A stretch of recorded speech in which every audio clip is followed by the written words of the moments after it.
সর্ষের শাক একদম দুটো উপকরণ দিয়ে জাস্ট নুন আর পেঁয়াজ দিয়ে কীভাবে ভাজা করলে টেস্টি হয় সেই রেসিপি নিয়ে আজকে এসেছি।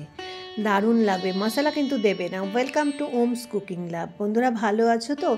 সর্ষে শাক এখন বাজারে উঠেছে আর এগুলো ভীষণ ভালো লাগে খেতে, আর এখন যে গন্ধটা না ভীষণ ভালো লাগে। সর্ষের তেল নাও, তাতে দুটো বড় বড় পেঁয়াজ দাও আর কাঁচা লঙ্কা, ব্যাস হয়ে গেল, আর কিচ্ছু লাগবে না। তারপরে ভালো করে সর্ষের শাকটাকে ধুয়ে নিয়ে এটার মধ্যে অল্প নুন দিয়ে ঢাকা দিয়ে যতক্ষণ না সেদ্ধ হচ্ছে ভালো করে ততক্ষণ পর্যন্ত রান্না করে নাও, ব্যাস গরম ভাতে পরিবেশন করো, আর কিচ্ছু লাগবে না। কদিন আগে আমি নেপালে গিয়েছিলাম, রাই শাক বলে ওরা সর্ষে শাককে, আর এই শাক দিয়ে ভাত দিয়েছিল নেপালি থালিতে, কী যে ভালো লেগেছিল, বাড়িতে এসেই বানিয়ে ফেললাম। আমার তো বা রেসিপিগুলো যেখানেই যাই সেখান থেকেই জোগাড় করতে হয়, আর তোমাদের জন্য রেসিপিটা তাই নিয়ে এসেছি। শাকগুলো একটু বড় বড় করে কাটবে, বাঙালিদের মতো কুচি করে ফেলবে না যেন।